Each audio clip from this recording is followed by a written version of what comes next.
as the highest ranking woman ever elected in U.S. history, what was going through your mind at that moment? Well, so I was on Air Force Two, heading to Aurora, Illinois, to talk about maternal health. We were with Lauren Underwood, with the chair of Judiciary, Dick Durbin, Senate Judiciary. We were headed there to unveil a plan based on the work we've been doing to ensure that women receive the kind of support they need during and post-pregnancy. And, we thought that the decision would come down sometime soon, but not at that moment. And I was shocked. And, it's one thing when you know something's going to happen. It's another thing when it actually happens. And I just actually turned to CNN and I couldn't believe it. Because they actually did it. And here's what they did. The court actually took a constitutional right that has been recognized for half a century and took it from the women of America. That's shocking when you think about it, in terms of what that means, in terms of democratic principles, in terms of the ideals upon which we were founded about liberty, about freedom. I thought about it as, a parent. We have 2 children who are in their 20s, a son and a daughter. I thought about it as a godparent of teenagers. I thought of it as an aunt of preschool children. And a woman yourself. And a woman myself.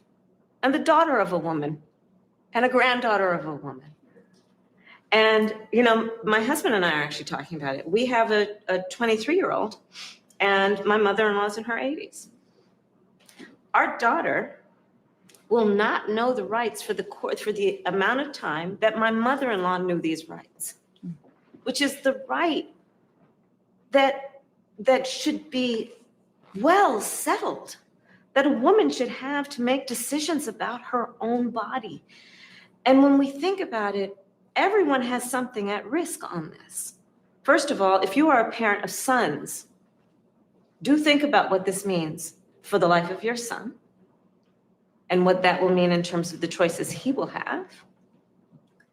Do think about it in the context of the fact that they wrote this decision, including concurring opinions, that suggest that other rights, such as the freedom to make decisions about when you were going to start a family, the freedom and the right to make decisions about contraception, IUDs, what this is going to mean in terms of in vitro fertilization. Well, let me ask you about that, because Justice Thomas, this is what you're referring to, did write a concurring opinion saying the court should reconsider other cases of precedent that protect same-sex marriage, contraception, intimacy, and more. Do you think that the Supreme Court is on a path to reverse those as well? I definitely believe this is not over. I do. I think he just said the quiet part out loud. And I think that is why we all must really understand the significance of what just happened. This is profound. And the way that this decision has come down has been so driven, I think, by the politics of the issue versus what should be the values that we place on freedom and liberty in our country, right? The right to privacy. Let's think of this in the context of the laws that are being passed in states. Dana, in 13 states, by my count, they will not allow a woman to have access to reproductive health and to an abortion if she is the victim of rape or incest. So let me tell you something. As a former prosecutor who specialized in crimes of violence against women and girls, in particular child sexual assault and rape, the idea that after a woman has endured such violence to her body, that she would not have the freedom and authority to decide whether she wanted to continue with a pregnancy that is a result of an act of violence is absolutely unthinkable. So because you are now the Vice President of the United States, part of an administration that is pledging to fight back to find ways to protect women's rights to abortion. I want to ask you some of the things that are kind of out there that some of your former female senators, Senate colleagues are asking the administration to do. Will the administration actively challenge state laws that make it a crime for someone to help a woman travel to another state for an abortion? So the president rightly last week, when the decision came down, indicated quite unambiguously that we will do everything within our power as an administration through the executive branch to ensure that women have access to the medication they need, which has been, by the way, FDA approved, and that they will have freedom of travel and that travel should be unrestricted. And you're going to do that through the courts if need be? I am sure that our Department of Justice is going to do that based on every statement that the Attorney General has made. Can the administration expand abortion access or abortion services on federal land, meaning provide the access on federal land that might be in and around states that ban abortion? I think that what is most important right now is that we ensure that the restrictions that the states are trying to put up that would prohibit a woman from exercising what we still maintain is her right, that we do everything we can to empower women to not only seek, but to receive the care where it is available. Is federal land one of those options?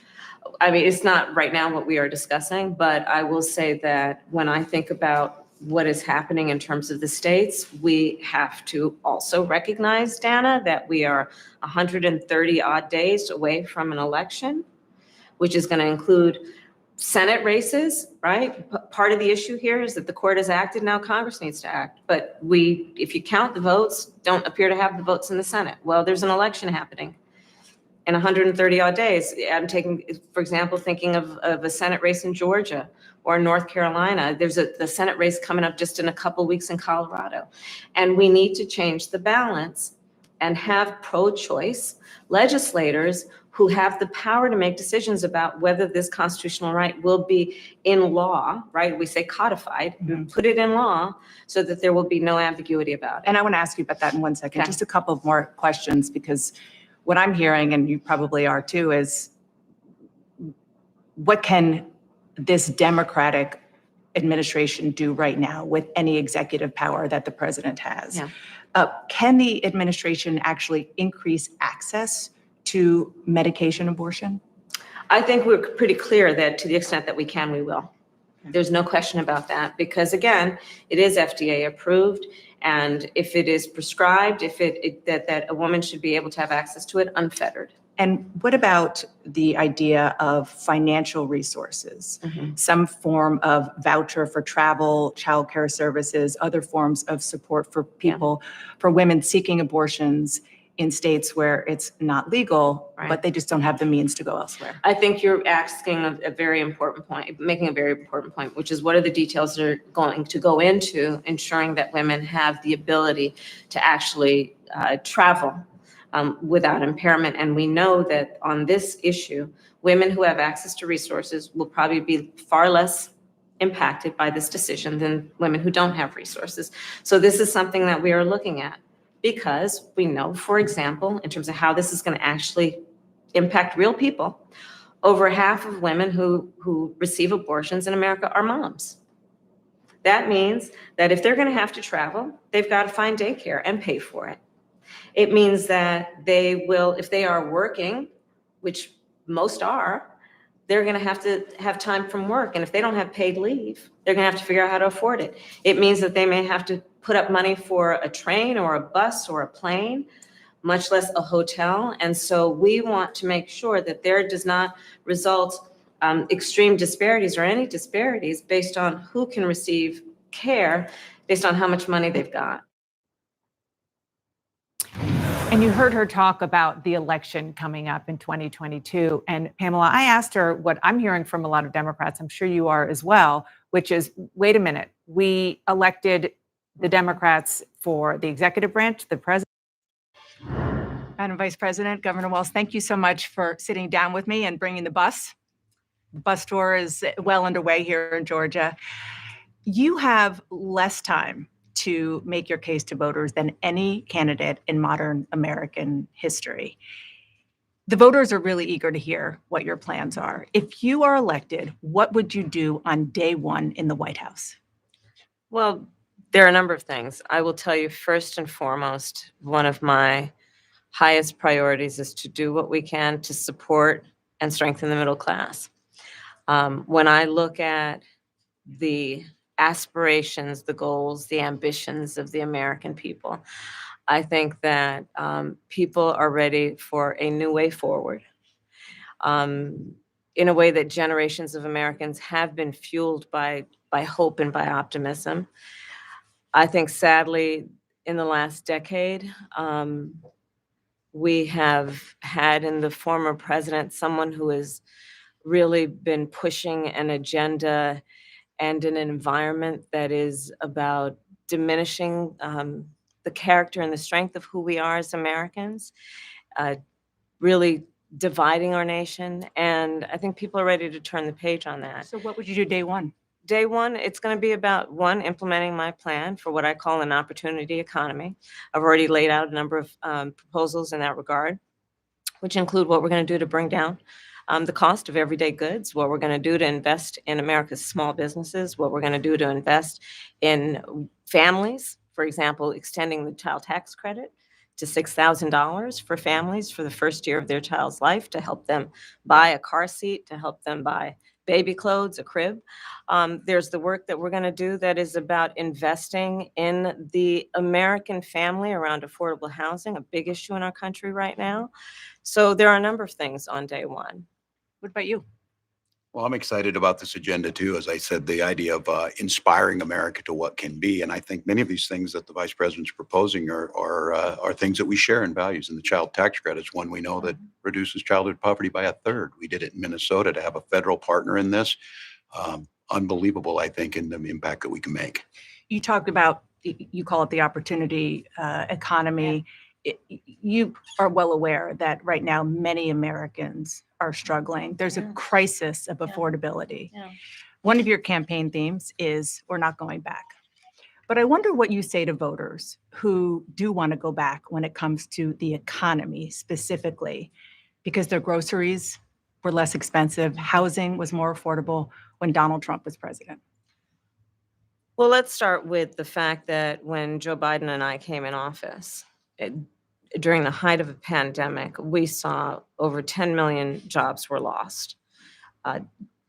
People, I mean, literally, we were all tracking the numbers. Hundreds of people a day were dying because of COVID. The economy had crashed. In large part, all of that because of mismanagement by Donald Trump of that crisis. When we came in, our highest priority was to do what we could to rescue America. And today, we know that we have inflation at under 3%. A lot of our policies have led to the reality that America recovered faster than any wealthy nation around the world. But you are right. Prices, in particular for groceries, are still too high. The American people know it, I know it, which is why my agenda includes what we need to do to bring down the price of groceries. For example, dealing with an issue like price gouging, what we need to do to extend the child tax credit to help young families be able to take care of their children in their most formative years, what we need to do to bring down the cost of housing. My proposal includes what would be a tax credit of $25,000 for first-time home buyers, so they can just have enough to put a down payment on a home, which is part of the American dream and their aspiration, but do it in a way that allows them to actually get on the path to achieving that goal and that dream. So you have been vice president for 3.5 years. Yeah. The steps that you're talking about now, why haven't you done them already? Well, first of all, we had to recover as an economy, and we have done that. I'm very proud of the work that we have done that has brought inflation down to less than 3%. The work that we have done to cap the cost of insulin at $35 a month for seniors. Donald Trump said he was going to do a number of things, including allowing Medicare to negotiate drug prices. Never happened. We did it. So now, as I travel in the state of Georgia and around our country, the number of seniors that have benefited. I was in Nevada recently, a grandmother who showed me her receipts. And before we capped the cost of insulin for seniors at $35 a month, she was paying hundreds of dollars up to thousands of dollars a month for her insulin. She's not doing that So any you longer. maintain Bidenomics is a success. I maintain that when we do the work of bringing down prescription medication for the American people, including capping the cost of the annual cost of prescription medication for seniors at $2,000, when we do what we did in the first year of being in office to extend the child tax credit so that we cut child poverty in America by over 50%, when we do what we have done to invest in the American people and bringing manufacturing back to the United States so that we created over 800,000 new manufacturing jobs, bringing business back to America, what we have done to improve the supply chain so we're not relying on foreign governments to supply American families with their basic needs, I'll say that that's good work. There's more to do, but that's good work. I want to get some clarity on where you stand on some key policy issues. Energy is a big one. When you were in Congress, you supported the Green New Deal. And in 2019, you said, quote, "There is no question I'm in favor of banning fracking." Fracking, as you know, is a pretty big issue, particularly in your must-win state of Pennsylvania. Sure. Do you still want to ban fracking? No, and I made that clear on the debate stage in 2020, that I would not ban fracking. As vice president, I did not ban fracking. As president, I will not ban fracking. In 2019, I believe, at a town hall, you said you were asked, would you commit to implementing a federal ban on fracking on your first day in office? And you said, there's no question I'm in favor of banning fracking. So yes. So it changed in that campaign? In 2020, I made very clear where I stand. We are in 2024, and I've not changed that position, nor will I going forward. I kept my word, and I will keep my word. What made you change that position at the time? Well, let's be clear. My values have not changed. I believe it is very important that we take seriously what we must do to guard against what is a clear crisis in terms of the climate. And to do that, we can do what we have accomplished thus far. The Inflation Reduction Act, what we have done to invest, by my calculation, over probably $1 trillion over the next 10 years, investing in a clean energy economy. What we've already done, creating over 300,000 new clean energy jobs. That tells me, from my experience as vice president, we can do it without banning fracking. In fact, Dana, excuse me, I cast the tie-breaking vote that actually increased leases for fracking as vice president. So I'm very clear about where I stand. And was there some policy or scientific data that you saw that you said, oh, okay, I get it now? What I have seen is that we can grow and we can increase a thriving clean energy economy without banning fracking. Okay.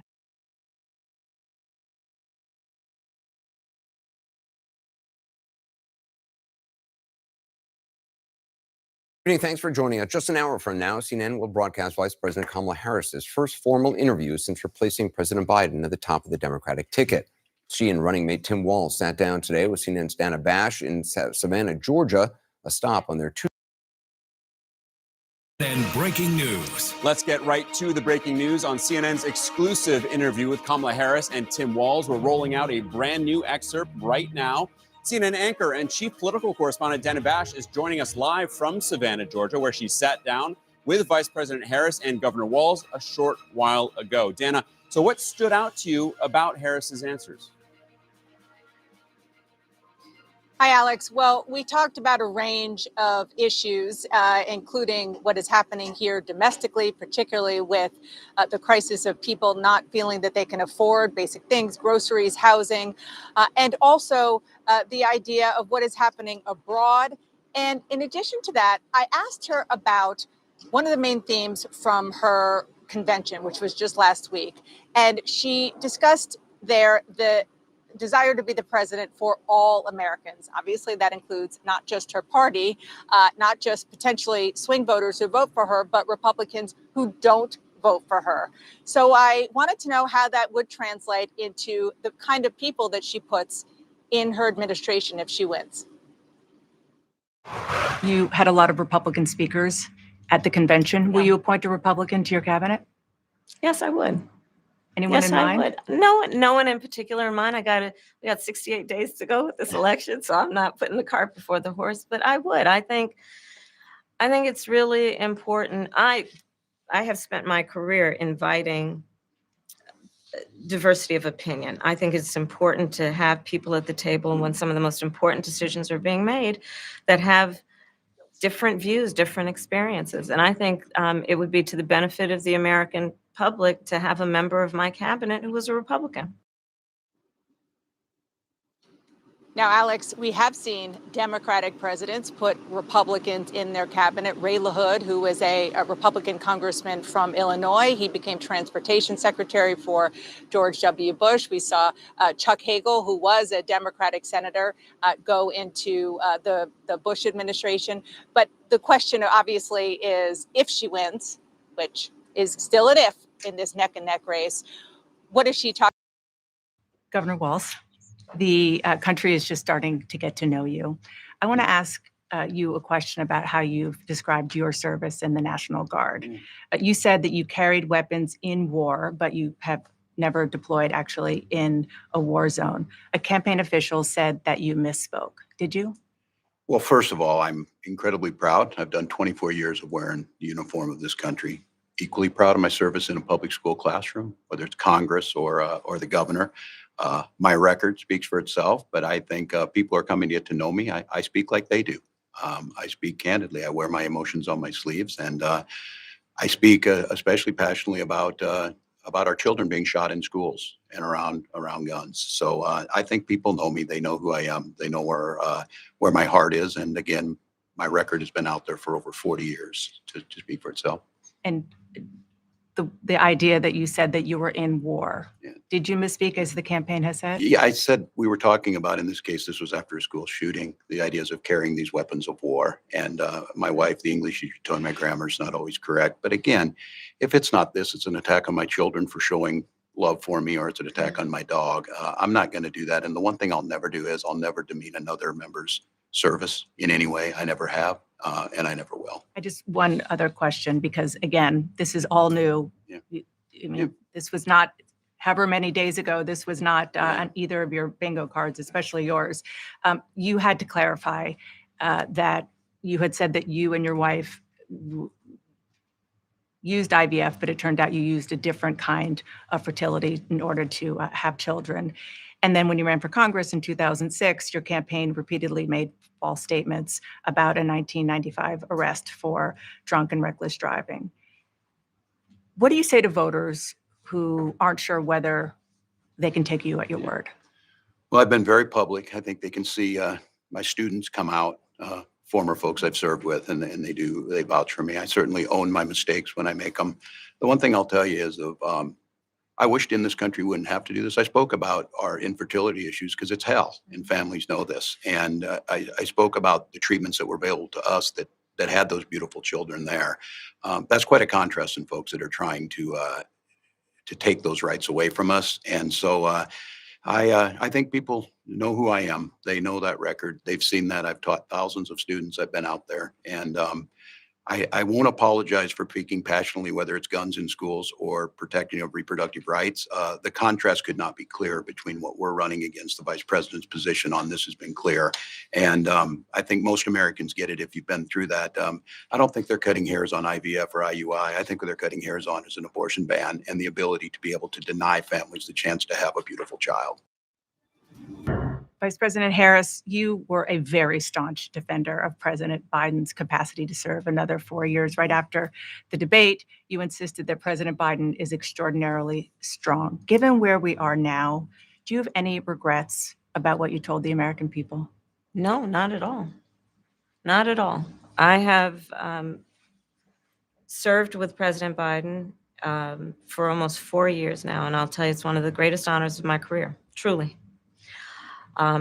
He cares so deeply about the American people. He is so smart and loyal to the American people.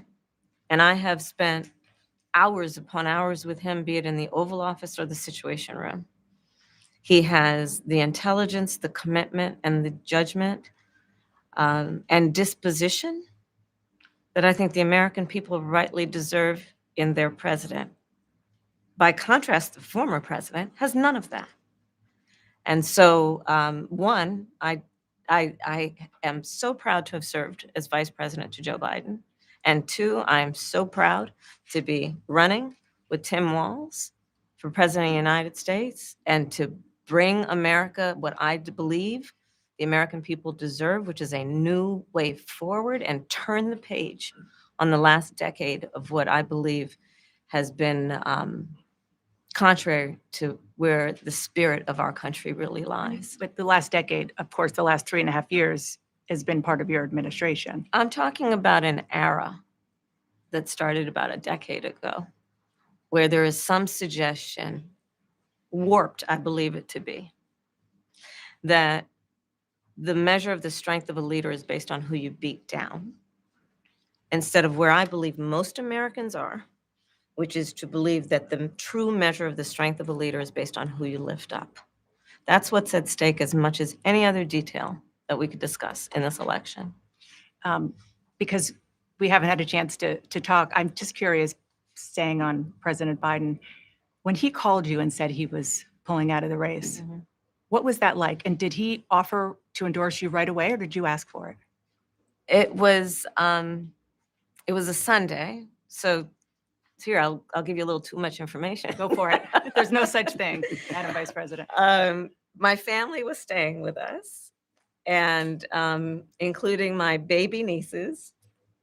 And we had just had pancakes and, Auntie, can I have more bacon? Yes, I'll make you more bacon. And then we were sitting down to do a puzzle.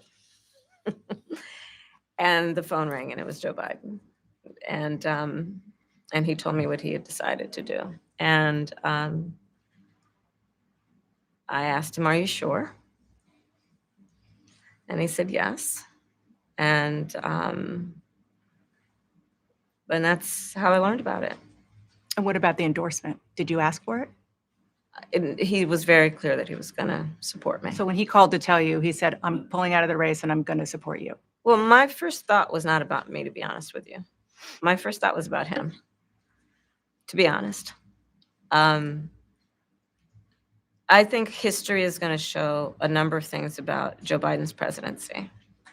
I think history is going to show that in so many ways it was transformative, be it on what we have accomplished around finally investing in America's infrastructure, investing in new economies, in new industries, what we have done to bring our allies back together and have confidence in who we are as America and grow that alliance, what we have done to stand true to our principles, including the one of the most important international rules and norms, which is the importance of sovereignty and territorial integrity. And I think history is going to show not only has Joe Biden led an administration that has achieved those extraordinary successes, but the character of the man is one that he has been in his life and career, including as a president, quite selfless and puts the American people first. I just have to ask you both about two standout moments, aside, of course, from the addresses that you both gave, but standout moments that were perhaps unexpected during the convention. You mentioned one of them, Governor. A moment that you shared, that the world shared with your son, Gus. You were speaking, the camera caught him, so incredibly proud of you, so emotional, saying, "That's my dad." Yeah, I don't know as a father I could have ever imagined that. I'm grateful for so many reasons to be on this ticket, but that moment, to understand what was really important, to have my son feel a sense of pride in me, that I was trying to do the right thing. And it was, you try and protect your kids, it brings notoriety and things, but it was just such a visceral, emotional moment that I'm grateful I got to experience it, and I'm so proud of him. I'm proud of him. I'm proud of Hope. I'm proud of Gwen. She's a wonderful mother, and these are great kids. And I think the one thing is, talking about the era we're in, is our politics can be better. It can be different. We can show some of these things, and we can have families involved in this. And I hope that there was hope people felt that out there, and I hope they hug their kids a little tighter, because you just never know, and life can be kind of hard. And last question, Madam Vice President, the photograph that has gone viral. You were speaking, one of your grandnieces that you were just talking Yes. about was watching you accept the nomination. You didn't explicitly talk about gender or race in your speech, but it obviously means a lot to a lot of people, and that viral picture really says it. What does it mean to you?